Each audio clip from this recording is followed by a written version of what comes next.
மருமகளே, இந்த வடைய பக்கத்து வீட்டுக்காரி நம்ம தேவிட்ட கொண்டு கொடுத்துட்டு வாயேன். சரிங்க அத்தை.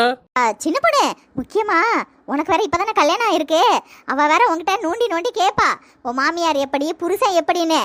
அதெல்லாம் காதுல வாங்கிக்காத, எல்லாருமே நல்லவங்க தானே சொல்லிட்டு வந்துடுறேன்னா. ஏத்த நீங்களாம் பக்கத்து வீட்டுக்காரங்கிட்ட பேச மாட்டீங்களா? நாளை எவகிட்டையும் டச் வச்சிருக்க மாட்டானே, என்னன்னா என்ன அவ்வளவுதான். சரித, அந்த அக்கா ஏதாவது கேட்டா கூட எனக்கு வேலை இருக்குன்னு சொல்லிட்டு வந்துடுறேன், சரியா? அது தே, காஃபி போட சக்கரை இல்ல, கடைக்கு போய் வாங்கிட்டு வந்துடுறேன். ஏடி, அப்படியே 1/4 கிலோ வேர்க்கடலை வாங்கிக்கேனே.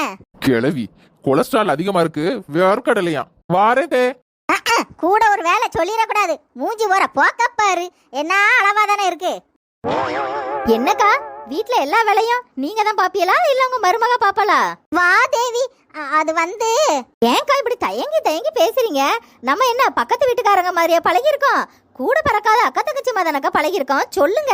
என்னத்த சொல்றது, என் மகன் வர்ற வரையிலே போனே தான் பாத்துட்டு இருக்கா பாத்துக்க. மகன் வந்த பிறகு அவங்கிட்ட தான் சிரிச்சு சிரிச்சு பேசிட்டு இருக்கா. வீட்டுல ஒரு வேலை பார்க்க மாட்டா. ஏக்கா, தப்பா நினைச்சுக்காதுங்கக்கா, உங்க மருமகளா நல்ல குணமே கிடையாதுக்கா. சரி, புதுசா வந்திருக்க பிள்ளையானே நம்ம 2 வார்த்தை பேசலான்னு பார்த்தா திமிர் பிடிச்சவா மாதிரி எனக்கு வேலை இருக்குக்கா, நான் கிளம்புறேன்ட்டு கிளம்பிடுவா. அப்படியா? நான் என் மருமகிட்ட என்ன தெரியுமா சொல்லுவேன் உன்னை பத்தி? நம்ம தேவி ரொம்ப நல்லவ, நம்ம குடும்பத்துல ஏதாவது ஒண்ணுன்னா அப்படி ஓடி வருவா. நீ அவளை உன் சித்தியாவோ பெரியம்மாவோ நினைச்சுக்கலாம். உன்னுடைய அருமை பெருமையெல்லாம் நிறைய சொல்லியிருக்கேம்மா. அட்ரஸ் அக்கா, உங்க நடிப்பு சூப்பர். நீங்க என்கிட்ட என்ன சொன்னீங்க அந்த தேவி அக்கால பத்தி?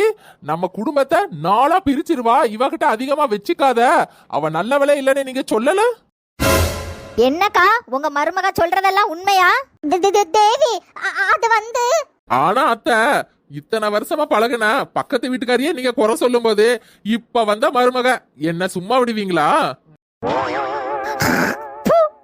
உன்னையும் பொய்யனா கூட பிறந்த அக்காவா நினைச்சேன் பாரு. என்ன எதால அடிக்கணும்னு எனக்கே தெரியல.